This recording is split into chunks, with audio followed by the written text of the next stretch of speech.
My name is Priscilla Fairmont. I'm 28 years old. 3 days after I told my family I was pregnant, I was standing in a hospital hallway, clutching discharge papers that confirmed I'd lost my baby. That's when I saw my father walking toward me with a bouquet of white roses, a practiced look of concern on his face. But his first words weren't, "I'm sorry." They weren't, "How are you feeling?" He looked at my empty belly, smiled slightly, and said, "It's probably for the best. Now you can come home. No complications." That was the moment I finally understood. I had never been his daughter. I was evidence of a mistake he'd been trying to erase for 28 years. What my father didn't know was that I'd already pressed record on my phone. And what he definitely didn't know was that my grandmother, dead for 2 years now, had anticipated this exact moment. She'd left me something far more valuable than sympathy. Before I tell you what happened next, please take a moment to like and subscribe, but only if this story truly resonates with you. Let me know in the comments where you're watching from and what time it is there. To understand how I ended up in that hospital hallway, I need to take you back to Christmas morning and to the dining room where I learned exactly what my father thought of me. The Ashworth family home sits on 3 acres in Old Greenwich, Connecticut, a Tudor-style estate that my grandmother Vivian built with her first husband 60 years ago. Every Christmas morning, the extended family gathers there for brunch, a tradition that survived even after Grandma Vivian passed 2 years ago. I arrived with Daniel, my fiancé, just as the December sun was catching the frost on the boxwood hedges. His hand found mine as we walked up the flagstone path. "You okay?" he asked. "Ask me again in 3 hours." My father's Lexus ES was parked in the circular driveway, positioned at the center as always, as if the house, the land, and everything in it already belonged to him. I touched the silk scarf at my neck, the Hermes print my mother had worn in every photograph I have of her. It was the only thing of hers I'd been allowed to keep. Inside, the dining room gleamed with the weight of 5 generations. The Wedgwood china, cream with delicate blue borders, had been in my grandmother's family since before the Civil War. 12 place settings, crystal stemware catching the light from the bay windows, candles from diptyque that probably cost more than my monthly grocery budget. Aunt Patricia was already seated, scrolling through her phone. My cousin Bradley nodded at me without looking up. My father stood by the sideboard, inspecting the spread as if taking inventory. And there, in his usual chair, was Uncle Thomas, my mother's younger brother, the only person at this table who had ever looked at me like I belonged. He caught my eye and smiled. It was small, but it was real. I didn't know it yet, but that smile would mean everything in the weeks to come. I was 12 years old when my mother died, ovarian cancer, the kind that whispers through your body for months before anyone thinks to listen. By the time they found it, she had 6 weeks left. She spent most of them apologizing to me for things I didn't understand. The day of her funeral, my father pulled me aside in the church vestibule. I thought he was going to say something comforting. Instead, he gripped my shoulder, too hard, and leaned down until his face was inches from mine. "Your mother trapped me," he said. "She got pregnant on purpose so I'd have to marry her. Don't ever think I stayed because I wanted to. I stayed because I had no choice." I was 12. I didn't understand what trapped meant. I didn't understand why he was telling me this while my mother's casket sat 30 feet away. But I understood the look in his eyes. Resentment. Relief.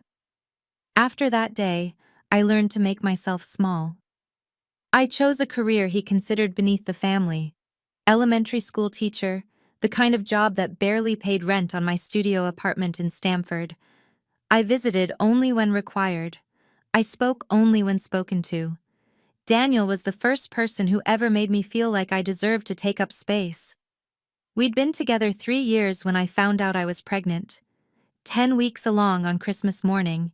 I hadn't told anyone except Daniel and my doctor. Part of me, the foolish 12-year-old part that never stopped hoping, believed that a grandchild might change something. That maybe, after 16 years, my father would finally look at me and see family instead of evidence. I was wrong. But I had to learn that the hard way. My grandmother Vivian was the only person who ever made me feel like I was enough. She died 2 years before that Christmas, at 82, sharp as a tack until the very end. The cancer that took her was faster than my mother's, 3 months from diagnosis to death. But Grandma Vivian used every one of those days deliberately. The last time I visited her, she was sitting up in the hospital bed, paperwork spread across her lap like she was running a board meeting. When I walked in, she waved the nurse away and patted the edge of the mattress.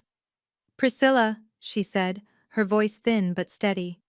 "I need you to remember something." I sat down, held her hand. The skin felt like paper, but her grip was iron. "When the time comes," she told me, "go to Margaret Holloway. She has what you'll need." Margaret Holloway was Grandma Vivian's attorney, had been for 35 years. I assumed my grandmother was confused, talking about the will, about logistics, about the kind of administrative details that old people worry about at the end. "I don't understand," I said. She smiled. It was the kind of smile that knew things. "You will. When it matters, you will." I didn't think about that conversation again.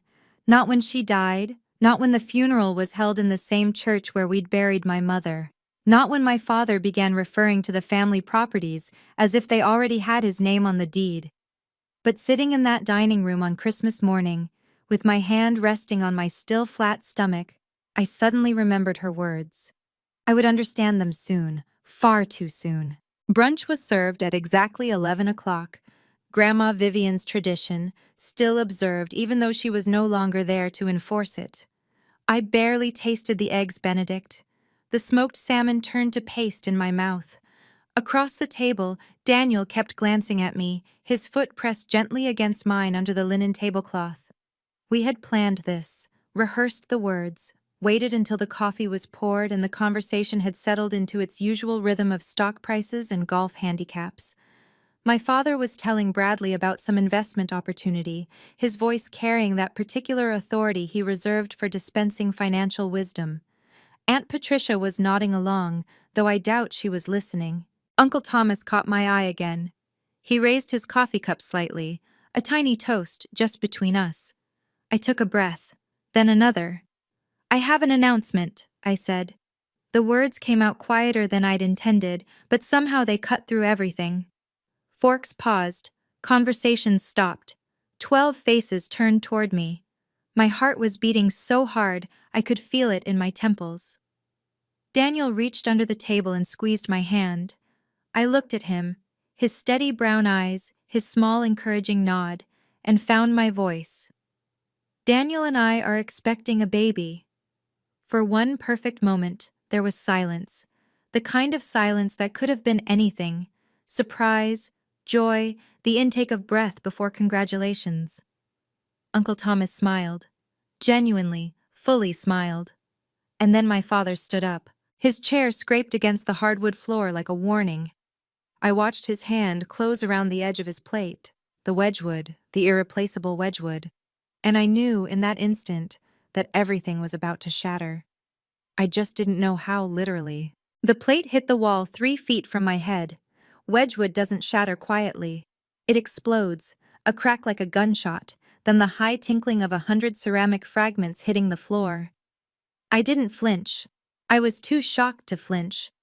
My father's face had twisted into something I'd seen before, but never this clearly. His jaw was clenched so tight the muscles stood out in his neck. His eyes, they weren't angry, they were disgusted. "You're trying to trap a man with a bastard child," he said, his voice shaking with rage, "just like your whore mother did to me." The dining room went silent. Not the polite silence of moments ago. This was the kind of silence that happens when people stop breathing. Aunt Patricia's hand flew to her mouth. Bradley stared at his plate like he wished he could disappear into it. Even the grandfather clock in the corner seemed to pause. Uncle Thomas rose to his feet. "Richard," his voice was low, dangerous. "That's enough. You're talking about my sister, your wife." "Your sister was a gold digger who saw an opportunity," my father spat. And now her daughter is doing the same thing. How far along are you, Priscilla? Did you poke holes in the condoms? That's how Eleanor did it. Richard! Uncle Thomas took a step forward. Daniel was already standing, his chair knocked backward, placing himself between me and my father like a shield. But I didn't need a shield, not anymore. I stood up slowly. My hands weren't shaking anymore. Something had gone cold inside me. Cold and clear, like the first breath of winter. "Thank you," I said, and my voice didn't waver. "You just said out loud what you've thought for 28 years. I didn't run. I walked. Past the shattered plate. Past my father's sputtering rage. Past Aunt Patricia's frozen horror and Bradley's downturned eyes. I kept my spine straight and my shoulders back, exactly the way my grandmother had taught me. Daniel's hand found the small of my back as we moved toward the door. I could hear my father's voice behind us, shouting something about disrespect and ingratitude, but the words blurred together into meaningless noise. We were almost to the car when Uncle Thomas caught up with us. "Priscilla, wait!" I stopped, turned. He was slightly out of breath, his face flushed with emotion. "I'm so sorry," he said. Years ago I should have. It's not your fault." "No, listen to me." He glanced back at the house, then leaned closer. His voice dropped. "Your grandmother knew exactly who he was, Priscilla. She prepared for this. There are things you need to know." Daniel's arm tightened around me. "What kind of things?" But Uncle Thomas was already pulling a business card from his wallet. "Margaret Holloway, attorney at law." "Call her," he said, pressing the card into my palm, "when you're ready. And Priscilla," he paused, his eyes holding mine. "Whatever your father just said in there, he's been saying it for 30 years. But this time, there were witnesses." Something in the way he said it made me pause, made me tuck the card carefully into my coat pocket instead of throwing it away. In the car, I finally let myself cry. Daniel held my hand the whole drive back to Stamford, saying nothing, just being there. I didn't know it yet, but the worst was still coming. I didn't sleep for 3 days. Every time I closed my eyes, I saw my father's face, heard his words, felt the exact moment when the plate shattered and something inside me shattered with it. I couldn't eat, couldn't stop shaking. Daniel tried everything: tea, blankets, holding me in the darkness, but my body had gone somewhere he couldn't reach. On the third morning, I woke up with blood on the sheets. The drive to the hospital is a blur. I remember Daniel's knuckles white on the steering wheel. I remember fluorescent lights overhead, the squeak of nurses' shoes on linoleum, the cold gel of the ultrasound wand. I remember the silence where a heartbeat should have been. "I'm so sorry," the doctor said. Her name tag read Dr. Morrison. Her eyes were kind. "There was nothing you could have done." But that wasn't true. There was something someone could have done. Someone could have not destroyed me 3 days earlier. Later, after the procedure, a nurse came to take my vitals. She was older, with gray streaks in her hair, and the kind of face that had seen everything. "The attending noted significant emotional distress as a contributing factor," she said gently. "That's going on your medical record. It matters in case you ever need documentation." I didn't understand what she meant. Not then. Daniel slept in the chair beside my bed, his hand wrapped around mine. I lay awake, staring at the ceiling tiles, feeling the emptiness where my baby used to be. I had already named her in my mind. Hope. And now hope was gone. When they discharged me the next morning, I thought the worst was over. I was wrong. My father was waiting in the lobby. He was holding white roses. The same kind he'd brought to my mother's funeral. The same kind he'd brought to Grandma Vivian's. His sorry for your loss flowers. His sympathy costume. He hadn't come to the hospital while I was losing my baby. He hadn't called. But now, here he was, standing in the lobby in his Brooks Brothers overcoat, looking concerned for anyone who might be watching. Something clicked inside me. Cold, clear, deliberate. I pulled out my phone, pretended to check the time, pressed record. There you are, my father said, walking toward me with the roses extended. I heard what happened. It's probably for the best. I didn't respond, just looked at him. These things happen for a reason, Priscilla. He tried to hand me the flowers. I didn't take them. Your mother's pregnancy was a mistake too, but at least now you won't repeat it. The lobby was mostly empty, just a few nurses at the station, an elderly man reading a newspaper. None of them were close enough to hear. Now you can come home, my father continued. No complications, no bastard child to explain to people. We can all just move forward. I felt Daniel stiffen beside me. His hand found mine and squeezed. A warning, a question. I met my father's eyes. You came all this way, I said quietly, to tell me you're glad my baby is dead. He blinked. For a moment, just a moment, something like uncertainty flickered across his face. Then it was gone, replaced by that familiar dismissiveness. I came to bring you home. No, I said. You came because you think you've won. I turned and walked away, Daniel at my side, my phone still recording in my pocket. I know this is heavy. If you've ever felt unseen by someone who is supposed to love you unconditionally, you understand exactly why I'm telling this story. Before I show you what happened next, how one phone call changed everything, hit that subscribe button if you want to see how this ends. And leave me a comment. Did you ever have a moment when you finally saw someone's true face? The calls started the next day. My phone would ring, show my father's number, and I would let it go to voicemail. Each message was the same, controlled, reasonable, laced with the quiet threat of a man who wasn't used to being ignored. Priscilla, we need to talk about New Year's. The family will be gathering, and it would look very strange if you weren't there. Delete. Priscilla, I've spoken with Pastor Williams. He's concerned about you, about your state of mind. Delete. Priscilla, I'm trying to be patient here. Don't make me come to you. On the third day, Aunt Patricia sent a text. Your father is embarrassed enough. Don't make this worse by being dramatic. We've all agreed to pretend Christmas didn't happen. The least you could do is show up. I showed Daniel. His jaw tightened. Show up to what? So he can humiliate you again? But it was the fourth message that made me finally call Uncle Thomas. Priscilla. My father's voicemail voice had gone cold. You have 2 days to decide if you want to be part of this family or not. If you don't come to New Year's, I'll be forced to tell Pastor Williams and the congregation about your mental health struggles, your history of instability. The miscarriage was probably a blessing. You're clearly not fit to be a mother. Think about that. I listened to it 3 times.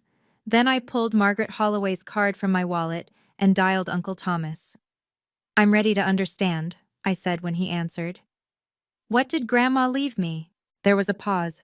Then quietly, everything, Priscilla. She left you everything. Richard just doesn't know it yet. Uncle Thomas came to my apartment the next evening. He looked older than I remembered, more gray at his temples, deeper lines around his eyes. But when he hugged me, he felt like the only real family I had left. I should have told you years ago, he said, settling into my second-hand armchair. But Mom made me promise to wait. She said you wouldn't need it unless Richard went too far. What exactly did she leave? He pulled a folder from his briefcase, thin but heavy with meaning.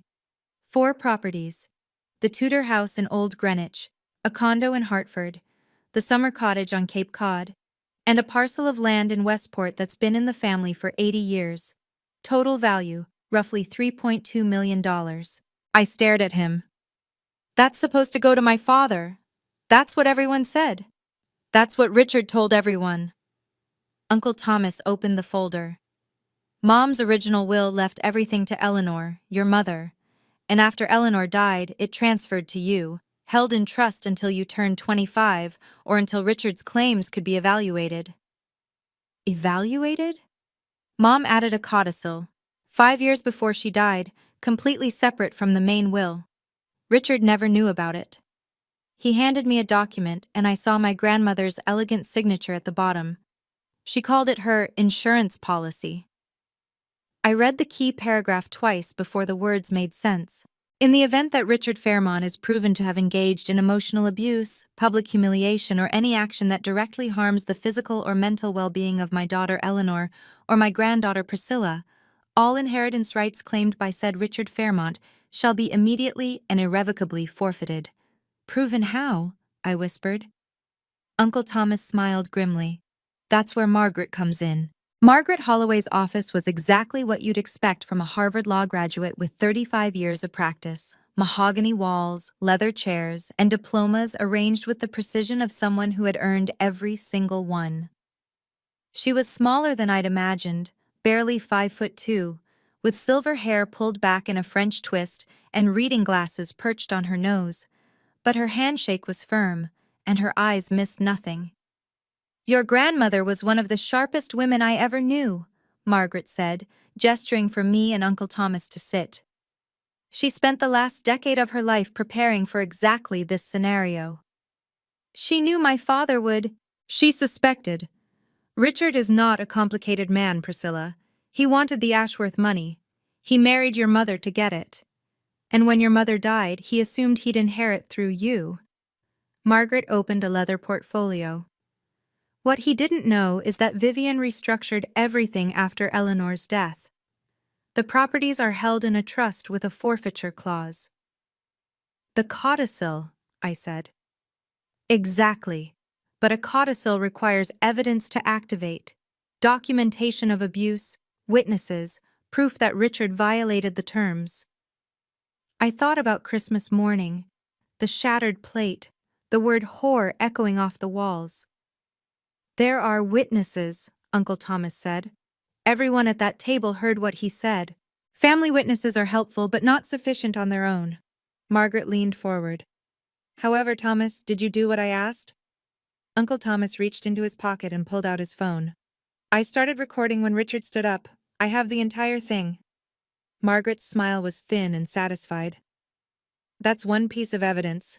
Connecticut is a one-party consent state. The recording is admissible. One piece? I asked. We'll need more. Fortunately, Margaret looked at me. I suspect Richard isn't done yet. Margaret was right. My father wasn't finished. Over the next 2 weeks, his campaign escalated from phone calls to something far more strategic. The first sign came from my principal. Mrs. Delgado called me into her office on a Tuesday morning, her expression careful. Priscilla, I received an anonymous email about you. Allegations about mental instability, erratic behavior. She held up a hand before I could respond. I don't believe any of it. Your evaluations have always been exemplary, but I wanted you to know. Anonymous. But I recognized my father's fingerprints. Then Daniel came home with news that his engineering firm had lost a major contract, a building inspection deal with Hartford Insurance, where my father had connections going back 20 years. They cited concerns about reliability, Daniel said, his jaw tight. My boss asked if I had any personal issues that might affect my work. The third blow was the cruelest. A woman from my church small group texted me. Priscilla, I don't know how to say this, but your father came to Pastor Williams. He told him you're having a breakdown, that the miscarriage made you unstable. Pastor thinks you should take some time away from ministry. I sat on my apartment floor, back against the wall, staring at my phone. For a moment, just a moment, I thought about running, about packing our things and moving somewhere my father couldn't reach, starting over, forgetting the inheritance, the will, all of it. Maybe we should just leave, I told Daniel that night. Let him have everything. What's the point of fighting? He knelt down in front of me, took my hands. If we run now, he wins, and he'll do this to someone else. Maybe our future children. I looked at my mother's scarf, draped over the bedroom chair. I'm so tired, I whispered. That night, I dreamed of my grandmother. She was sitting in her study, the one with the oak file cabinets and the window overlooking the rose garden. She didn't say anything, just looked at me with those sharp gray eyes and nodded toward the desk. I woke up at 3 in the morning, heart pounding. When the time comes, go to Margaret. She has what you'll need. I wasn't the 12-year-old girl who believed that if she made herself small enough, her father might love her. I wasn't the woman who stood silently at Christmas dinner while he called her mother a whore. I was Vivian Ashworth's granddaughter, and Vivian Ashworth didn't run. The next morning, I called Margaret. I have a second recording, I said. From the hospital lobby. My father on camera saying my baby's death was for the best. That my mother's pregnancy was a mistake. Margaret was quiet for a moment. Can you send it to me? I did. Watched the upload bar fill, felt something settle in my chest. An hour later, she called back. Priscilla, this is more than enough. Between Thomas's video from Christmas, your recording from the hospital, and the medical records documenting stress-related pregnancy loss, we can activate the forfeiture clause. What happens next? I'll file for a supplemental will reading. All interested parties will be legally required to attend, including your father. I heard the satisfaction in her voice. He'll be served papers by the end of the week. And he'll know what's coming? He'll know there's a hearing. He won't know what's in the codicil until I read it aloud. Your grandmother wanted him to hear it in front of witnesses. I closed my eyes, took a breath. Do it. Right now, I'm about to walk into a room with the man who destroyed my family and my child. If you've ever faced someone who thought they were untouchable, you know exactly how heavy that door feels. Stay with me, because what happens next is why I made this video. Drop a comment. I'm still here. Let me know you're with me. Now, let me tell you about that hearing. The supplemental will reading was scheduled for January 15th at 10 in the morning. I arrived early, wearing my mother's navy blazer, the one she'd worn in her law school graduation photo. It still smelled faintly of her perfume, even after 16 years. Margaret's conference room was smaller than I expected. A long table of polished walnut, leather chairs, a portrait of my grandmother hung on the far wall, painted when she was 60, still formidable, her eyes seeming to follow everyone in the room. Uncle Thomas was already there, sitting near the window. He rose when I entered, pulled me into a brief hug. You ready? He asked. No, but I'm here. Margaret entered with a stack of folders, each labeled with the name of a property. She set them on the table with deliberate precision. The other parties should arrive shortly, she said. Remember, you don't need to say anything. Let the documents speak. At exactly 9:55, the door opened. My father walked in first, wearing the charcoal Tom Ford suit he reserved for important business meetings. Aunt Patricia followed, clutching her Chanel purse like a security blanket. Bradley trailed behind them, looking like he'd rather be anywhere else. My father scanned the room, saw me, saw Uncle Thomas, saw the portrait of Grandma Vivian watching from the wall. His expression flickered, just for a moment. What is this about, Margaret? He asked, settling into a chair across from me. I have a meeting at noon. Margaret straightened her papers. This is a supplemental reading of Vivian Ashworth's last will and testament. There are provisions that were not disclosed in the original probate. Provisions? My father's eyes narrowed. What provisions? Margaret smiled, thin, professional, razor-sharp. Shall we begin? Margaret placed a single document at the center of the table. In 2019, Mrs. Ashworth added a codicil to her will. A supplemental provision that operates independently of the primary inheritance structure. She looked directly at my father. You were not notified of this codicil, Mr. Fairmont, because its activation conditions had not been met. My father leaned forward. Activation conditions? Margaret, I've known you for 30 years. Stop playing games. I assure you this is not a game.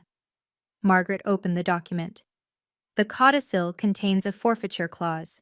Shall I read the relevant section? Get on with it. I watched my father's face as Margaret began. In the event that Richard Fairmont is proven to have engaged in emotional abuse, public humiliation, or any action that directly harms the physical or mental well-being of my daughter Eleanor or my granddaughter Priscilla, all inheritance rights claimed by said Richard Fairmont shall be immediately and irrevocably forfeited. Such forfeiture shall result in the transfer of all assets previously designated to Mr. Fairmont, into a protected trust for the sole benefit of my granddaughter Priscilla Fairmont, to be administered by Margaret Holloway as trustee. Silence. My father's face had gone pale, then red. "This is absurd," he said. "You can't prove—" "Actually, Mr. Fairmont, I can." Margaret closed the document. Mrs. Ashworth anticipated that proof would eventually become available. She was a patient woman. Aunt Patricia was gripping her purse so tightly her knuckles were white. Bradley had stopped pretending to be bored. My father stood, pressing his palms flat against the table. "This will never hold up in court. My mother-in-law was senile. I'll contest every word." Margaret reached for a second folder. "I thought you might say that, which is why we have documentation." Margaret turned on the television mounted on the conference room wall. This footage was recorded on Christmas morning of this year in the dining room of the Ashworth estate. The recording was made by Thomas Ashworth. She pressed play. The screen filled with the dining room, the Wedgwood china, the crystal stemware. My face, nervous but hopeful, as I stood to make my announcement. "Daniel and I are expecting a baby." Then my father's chair scraping back, his hand closing around the plate. The sound, that terrible shattering sound, as it exploded against the wall. And his voice, unmistakable. "You're trying to trap a man with a bastard child, just like your whore mother did to me." Aunt Patricia made a small, strangled noise. Her hand flew to her mouth. Bradley stared at the screen like he was seeing his uncle for the first time. On the video, Uncle Thomas's voice cut in. "Richard, that's enough. You're talking about my sister, your wife." My father's face on screen twisted with contempt. "Your sister was a gold digger who saw an opportunity." Margaret paused the video. The room was utterly silent. My father's real face, the one sitting across from me, had gone the color of old ash. His hands were trembling slightly. "You recorded me." His voice was barely a whisper. "Thomas, you—" "I recorded the truth," Uncle Thomas said quietly. "The same truth you've been hiding for 30 years. This is entrapment. This is a one-party consent state, Mr. Fairmont." Margaret's voice was ice. "Thomas was present in the room. He had every legal right to record, and Mrs. Ashworth's codicil specifically allows for video evidence." My father sat back down slowly. "There's more," Margaret said. "Priscilla?" I stood up. My hands weren't shaking. My voice was steady. Something had settled inside me, the calm that comes when you finally stop hiding. 3 days after Christmas, I said, I miscarried. The medical records, which Margaret has copies of, cite significant emotional distress as a contributing factor. I looked at my father. He wouldn't meet my eyes. When I was discharged from the hospital, my father was waiting in the lobby. He brought flowers. I pulled out my phone, connected it to the television. He didn't know I was recording. I pressed play. The hospital lobby appeared on screen, white roses in my father's hands, his practiced expression of concern. "There you are. I heard what happened. It's probably for the best." Aunt Patricia sucked in a breath. "These things happen for a reason, Priscilla. Your mother's pregnancy was a mistake too, but at least now you won't repeat it." Bradley's chair creaked as he leaned away from his uncle. "Now you can come home. No complications. No bastard child to explain to people." I stopped the video. The silence was absolute. Even the clock on the wall seemed to hold its breath. "You called my mother a whore," I said, and my voice didn't waver. "You told me my baby's death was for the best. You came to the hospital not to comfort me, but to celebrate." My father's mouth opened, closed, opened again. "Priscilla," he started. "I'm not finished." I held up my hand. "You've been talking for 28 years. Now it's my turn." I turned to Margaret. "Is this sufficient evidence to activate the forfeiture clause?" Margaret's smile was small and precise. "More than sufficient." Margaret opened the property folders one by one. "Based on the evidence presented, Video documentation of emotional abuse and public humiliation witnessed by multiple family members, combined with medical records documenting stress-related pregnancy loss. The forfeiture clause of Vivian Ashworth's codicil is hereby activated. She began to read. Property 1, the Tudor-style residence at 47 Hillcrest Lane, Old Greenwich, Connecticut. Assessed value, $1.4 million, transferring to the Priscilla Fairmont Trust. My father's hand slammed down on the table. This is illegal. This is... Property 2, Margaret continued, unmoved. The condominium at 892 Prospect Avenue, Hartford, Connecticut. Assessed value, $420,000, transferring to the Priscilla Fairmont Trust. I'll sue. I'll take this to every court in the state. Property 3, the summer cottage at 15 Ocean View Road, Cape Cod, Massachusetts. Assessed value, $850,000, transferring to the Priscilla Fairmont Trust. Aunt Patricia was crying now. Not for me, I was sure, but for the shattering of the comfortable fiction she'd built around her brother. Property 4, undeveloped parcel, Westport, Connecticut. Assessed value, $530,000, transferring to the Priscilla Fairmont Trust. Margaret closed the final folder. Total assets transferred, approximately $3.2 million. Mr. Fairmont, your claims to the Ashworth estate are hereby forfeited. My father stood so abruptly his chair toppled backward. This isn't over, he said, pointing at me, at Uncle Thomas, at Margaret. I'll contest this. I'll prove the old woman was incompetent. Mrs. Ashworth underwent 3 independent psychiatric evaluations in 2019, Margaret said calmly. All 3 confirmed full mental competency. The documentation is in your packet. She slid a thick folder across the table toward him. You're welcome to try, Mr. Fairmont, but I wouldn't recommend it. My father turned to me, and for the first time, I saw something other than contempt in his eyes. Fear. Priscilla. His voice had changed, softer now, almost pleading. We can work this out. We're family. You're still my daughter. I looked at him for a long moment. This was the man who had told a 12-year-old that she was a trap, who had spent 16 years making me feel like a mistake, who had called my mother a whore in front of relatives and then shown up at the hospital to tell me my baby's death was for the best. And now he wanted to negotiate. I stood up slowly, gathered my coat, wrapped my mother's scarf around my shoulders. I stopped being your daughter, I said, the day you told a 12-year-old girl that she was evidence of your biggest mistake. He flinched. Today, I'm not your daughter. I'm not your obligation. I'm not your shame. I picked up my purse, looked him directly in the eyes. Today, I'm just someone collecting what my grandmother left me. Priscilla, please. You didn't lose me today, Richard. I used his first name deliberately. You lost me 16 years ago when you made a little girl believe she was worthless. Today, you just lost everything else. I turned and walked toward the door.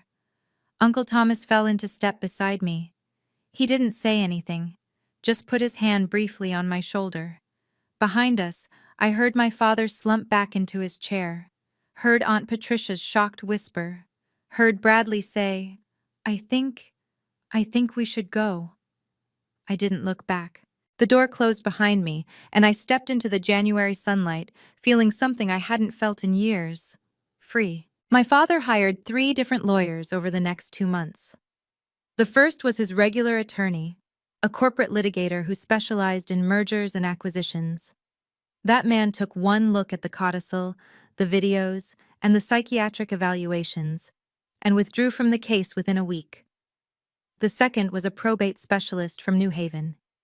He filed a motion to contest the will on grounds of undue influence, claiming that Uncle Thomas had manipulated Grandma Vivian into adding the codicil. The motion was denied. The judge noted that Uncle Thomas had no financial stake in the outcome since all assets went to me. The third was a legal aid attorney my father found after his funds started running low. That one at least made it to a hearing. I sat in the courtroom, Margaret beside me, watching my father's lawyer argue that the codicil was excessively punitive and designed to entrap. The judge listened patiently, then she watched both videos. When the Christmas recording ended, when my father's voice filled the courtroom saying, "Whore mother," I saw the judge's expression harden. Her ruling took less than 5 minutes. The codicil is legally sound. The evidence is admissible under Connecticut's one-party consent statute. The forfeiture clause is activated. She looked at my father over her glasses. Case dismissed. Outside the courthouse, Margaret shook my hand. "Your grandmother would be proud," she said. My father's legal fees, by the end, totaled $84,000. He had to sell his car, the Lexus he was so proud of, to cover part of it. Some people thought I should feel guilty about that. But guilt is for people who've done something wrong. All I did was stand there and let my father show the world exactly who he was. The community found out faster than I expected. I never told anyone outside of the family what happened. I didn't need to. Aunt Patricia, in her desperation to defend her brother, told the wrong person at church, a woman named Gloria who had been friends with my grandmother for 40 years. Gloria told her book club. The book club told the women's auxiliary. Within 3 weeks, everyone at First Presbyterian knew that Richard Fairmont had called his late wife a whore, blamed his daughter for her own miscarriage, and lost $3 million because his mother-in-law had seen through him decades ago. The church board asked him to step down from his position. He'd been a member for 25 years. His insurance company quietly offered early retirement. The official reason was restructuring, but Daniel's boss, whose contract had mysteriously been restored, told us the real story. Richard had become a liability. Clients didn't want to work with him. The invitations stopped coming. No more golf foursomes at the country club. No more neighborhood barbecues. The couples who had been their closest friends for decades suddenly couldn't remember the Fairmont's number. I didn't orchestrate any of this. I didn't have to. The same community my father had spent 30 years cultivating turned their backs in 30 days. Not because I asked them to, but because he'd finally shown them exactly who he was. One Sunday, I saw him from across the grocery store parking lot. He was loading bags into a Honda Civic, not a Lexus. His shoulders were hunched, his hair had gone grayer. He looked up, saw me. For a moment we just stared at each other. Then I got in my car and drove away. There was nothing left to say. The property transfers took 6 months to finalize. Margaret walked me through each one. The Tudor house, the Hartford condo, the Cape Cod cottage, the Westport land. By July, all 4 were officially held in the trust that bore my name. I stood in the doorway of Grandma Vivian's house on the day the last document was signed. The rose garden was in full bloom, the way she would have wanted it. The grandfather clock in the foyer still chimed on the hour. "What do you want to do with all of this?" Daniel asked, slipping his arm around my waist. I had thought about selling, taking the money and starting fresh somewhere far away, somewhere my father's shadow couldn't reach. But standing there, with my mother's scarf around my neck and my grandmother's portrait watching from the hall, I realized something. This wasn't his legacy. It was theirs. And I wasn't going to let him take that from me, too. "I want to keep the house," I said. "Turn it into something that helps people. Something that would make Grandma proud." Daniel smiled. "What did you have in mind?" The irony wasn't lost on me. Of all the properties transferred to my trust, one was the Hartford condo. The same building where my father had been forced to move after selling his own house to pay his legal fees. He was, technically, my tenant now. I could have evicted him. Some people said I should have. Instead, I let him stay. Not out of forgiveness. I wasn't there yet. But because, unlike him, I didn't need to destroy someone to feel whole, he moved out anyway, 2 months later. Some prisons don't have walls. Margaret gave me the letter in August. She had held on to it for 2 years, following my grandmother's explicit instructions. "Give this to Priscilla only after Richard has lost everything. She'll need it then." The envelope was cream-colored, my grandmother's handwriting still elegant despite the tremor that had plagued her final months. My name on the front, nothing else. I waited until I was alone to open it. Sat in her study, in her chair, looking out at the rose garden she had loved so much. My darling Priscilla, if you're reading this, then Richard finally showed the world who he truly is. I'm sorry I wasn't there to see it. But in a way, I've been waiting for this moment for 30 years. I knew what he was the first time I saw him look at your mother. He didn't see Eleanor. He saw an opportunity. I should have stopped the wedding, but Eleanor loved him, and I couldn't break her heart. When she died, I made a promise. I would protect you the way I failed to protect her. The codicil was my insurance policy. I knew Richard would eventually reveal himself. Men like him always do. I just needed to give you the evidence and the courage to use it. Your mother was the best thing that ever happened to this family. And you, my darling, are her legacy. You have her kindness, her strength, her quiet fire. Never let anyone tell you otherwise. Never let anyone make you feel small. I am so proud of you. All my love, always, Grandma. I sat there for a long time after I finished reading. The tears came eventually, but they weren't tears of grief. They were tears of healing, of finally being seen. 1 year later, I got married in my grandmother's garden. It was a small ceremony, just Uncle Thomas, a few close friends, Daniel's parents who had driven up from Pennsylvania. We didn't need a grand affair. We didn't need to prove anything to anyone. I wore my mother's Hermes scarf as a belt, wrapped around the waist of a simple white dress. Something borrowed from her, something that kept her close. Uncle Thomas walked me down the makeshift aisle between the rose bushes. When the officiant asked who gave this woman, his voice cracked. Her mother, he said. Her grandmother. And me. Daniel cried during his vows. I didn't. I had done enough crying that year, but I smiled so hard my cheeks ached. At the reception, we set up tables on the back lawn. The caterer used Grandma Vivian's Wedgwood china, all except one place setting. That plate had never been replaced. You could buy a new one, Daniel said, noticing the gap.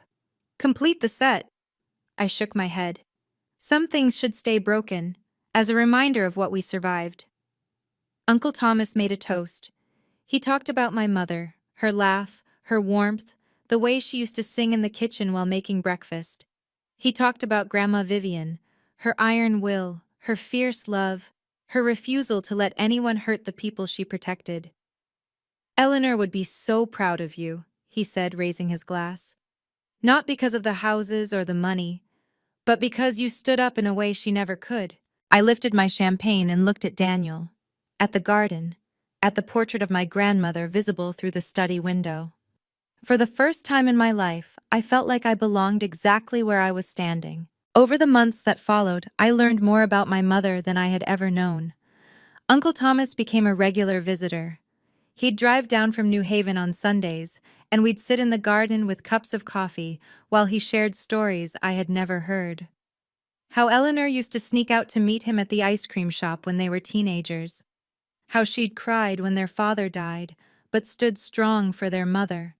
How she had known deep down that marrying Richard was a mistake, but couldn't bring herself to disappoint everyone who had already sent wedding gifts.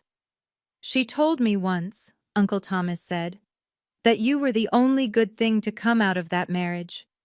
She said you made it all worth it. I kept her scarf on the armchair in the study, touched it every time I walked past. In October, I received a letter from Bradley, my cousin, Richard's nephew, the golden child who had never once stood up for me.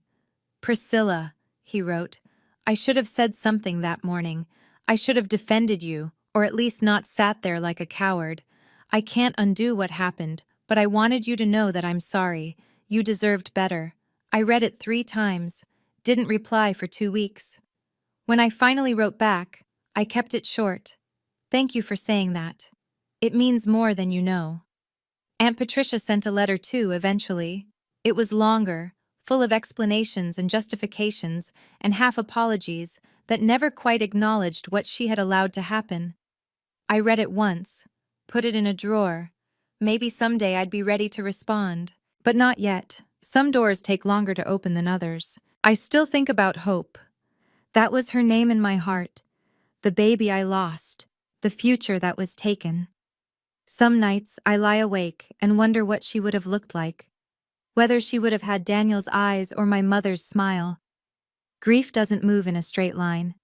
Some days I'm fine. Other days, I see a mother with a stroller in the grocery store and have to leave before I start crying. But I've stopped blaming myself. For a while, I carried the weight of it. The guilt that maybe if I'd been stronger, calmer, less affected by my father's words, Hope would still be here. My therapist calls that survivor's guilt. She says it's common in women who've experienced trauma during pregnancy. Your father's actions contributed to your stress, she told me. That's in your medical records, but miscarriage is complex. It's not your fault. It was never your fault. I'm learning to believe her. Daniel and I are trying again. Carefully, without pressure, without timelines. Some months I take pregnancy tests with shaking hands. So far, nothing. But we have time. And we have each other. Last month, I went back to teaching full-time. My students made me a welcome back card covered in glitter glue and misspelled words. "We missed you, Ms. Fairmont. Welcome home." I hung it on my refrigerator, next to a photo of my mother and a dried rose from Grandma Vivian's garden. Home, I've realized, isn't a building. It's not 4 properties worth $3.2 million. It's not even the Tudor house where I grew up attending awkward Christmas brunches. Home is the people who love you, the ones who see you as you are, not as evidence of their mistakes. I'm building that home now, one day at a time. I hear about my father occasionally. Small updates that filter through the family network, usually from Bradley's awkward attempts at bridge building. He's living alone now in a 1-bedroom apartment in Waterbury. Aunt Patricia keeps her distance, partly out of embarrassment, partly because her husband finally admitted that he never liked Richard anyway. The congregation that once respected him now whispers when he walks past. The business contacts who used to take his calls let them go to voicemail. The country club membership he treasured was quietly not renewed. He sent me one letter, about 4 months after the hearing. I recognized his handwriting on the envelope. Sharp, precise, the same penmanship that had signed my birthday cards with nothing but father. I stood in my kitchen for 10 minutes holding it before I finally opened it. "Priscilla," it said, "I think we should talk. There have been misunderstandings on both sides. I'm willing to put the past behind us if you are. Call me." That was it. No acknowledgement of what he'd done, no apology, just a demand, dressed up as an offer. I read it twice. Then I walked to the garbage can and dropped it in. Daniel found me sitting on the back porch later, watching the sunset over the rose garden. "You okay?" he asked. "Yeah." I leaned against his shoulder. "I thought I'd feel something, anger, guilt, something." "What do you feel?" I thought about it for a long moment. "Nothing," I said. "And that's okay. Some people don't deserve space in your heart, even if they're family. Forgiveness, I've learned, doesn't require reconciliation. Sometimes the kindest thing you can do for yourself is close a door and walk away." I closed that door a long time ago. Christmas came again, as it always does. This time, I was ready. Daniel and I hosted at the Tudor house. Our house now, though it still felt strange to say it. We invited Uncle Thomas, of course, Daniel's parents, a few friends from the school where I teach. Margaret Holloway even stopped by for champagne, though she stayed only an hour. "Your grandmother would have loved seeing this house full of laughter again," she said before leaving. We set the table with the Wedgwood china, 11 place settings instead of 12. The gap where the broken plate used to sit remained empty. "Are you ever going to replace it?" Daniel's mother asked, noticing. "No," I said. "I'm keeping it that way on purpose." She didn't understand. That was okay. Some lessons are personal. After dinner, While Daniel was teaching his father how to play chess, and Uncle Thomas was dozing in the armchair by the fire, I slipped away to the study. The portrait of my grandmother looked down at me from the wall. Her eyes, the same gray-green as mine, seemed to hold a secret. "Thank you," I said quietly, "for believing in me before I believed in myself." I touched the frame, thought about everything that had happened in the past year, the loss, the betrayal, the slow, painful process of rebuilding. And I thought about hope, my baby, my almost was, my gentle reminder that some things are taken from us before we're ready. "I'm still here," I whispered, to my grandmother, to my mother, to Hope, to myself. "I'm still here." The fire crackled in the next room. Someone laughed. The smell of cinnamon and pine filled the house. For the first time in years, Christmas felt like coming home. If you've made it this far, I want to share something with you.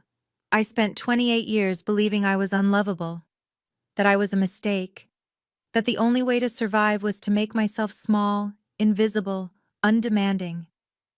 My father taught me that. Through his words, his silences, his constant reminders that I was the evidence of a trap he never wanted. But here's what I've learned. The people who tell you that you're worthless are usually the ones who are terrified of your worth. My father didn't hate me because I was unlovable. He hated me because I was proof. Proof that he had made promises he never intended to keep. Proof that he had taken advantage of a woman who loved him. Proof that even after she died, he couldn't escape the consequences of his own cruelty. I was his mirror, and he couldn't stand what he saw. If someone in your life makes you feel small, I want you to know that says everything about them and nothing about you. Blood doesn't make someone family, behavior does. You don't owe your silence to people who have harmed you. You don't owe forgiveness to people who aren't sorry. You don't owe reconciliation to people who haven't changed.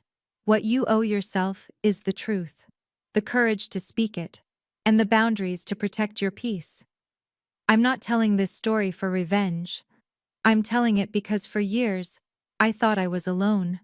I thought my father's contempt was normal. His cruelty was earned. His anger was my fault. It wasn't. It never was. And if you've ever felt that way, invisible, blamed, ashamed, I want you to know, you are not a mistake. You are not a burden. You are not too much. You are enough. I keep my mother's Hermes scarf on the armchair in the study now, the same study where my grandmother used to sit, planning and protecting, watching Richard from a distance for 30 years. Sometimes I pick it up and hold it to my face. The perfume has long since faded, but if I close my eyes, I can almost remember how she smelled. Rose and vanilla, warmth and safety. My mother never got to meet Daniel, never got to see me become a teacher or stand up to my father or inherit the house she grew up in. Cancer stole those moments from her, and from me. But I carry her with me anyway, in the scarf, in my grandmother's garden, in the way I'm learning to love myself the way she loved me. "You would have liked him, Mom," I say sometimes when Daniel isn't listening. "He's kind. He sees me." The scarf hangs on the chair, and every Christmas morning, I wrap it around my shoulders before I go downstairs. It's not a reminder of what I lost. It's proof of what I found. There's a shelf in the dining room where the broken plate used to sit. When I bought a new china cabinet for the Wedgwood set, Daniel suggested filling the gap with something, a vase maybe, or a photograph. I thought about it for a long time. Eventually, I placed a single white candle there instead. Unlit. Unburned. "What does it mean?" Daniel asked. "It's a space for what was taken," I said. "And a reminder that I'm still standing. Some wounds never fully heal. I still have nightmares sometimes. The crash of porcelain, the word horror echoing off the walls, the cold fluorescent lights of the hospital room. But I've learned that healing isn't about forgetting. It's about integrating, taking the broken pieces and finding a way to live alongside them. My father tried to destroy me, first with words, then with silence, then with the deliberate cruelty of celebrating my baby's death. He failed. I'm still here. I'm still teaching. I'm still married to a man who loves me. I'm still living in my grandmother's house, surrounded by her roses and her memories. The empty space on the shelf isn't a wound anymore. It's proof that I survived. Thank you for staying with me until the end. If this story resonated with you, if you've ever had to choose between peace and family, between silence and truth, I hope you know you're not alone. Please like this video and subscribe if you haven't already. Check the description for more stories like this one, and leave me a comment. What's one boundary you wish you had set sooner? I read every single one. Until next time, take care of yourself. You matter. If you want more stories of resilience, truth, and the courage to stand up when it matters most, check the links in the description below. Thank you for being here. Thank you for listening. See you in the next one.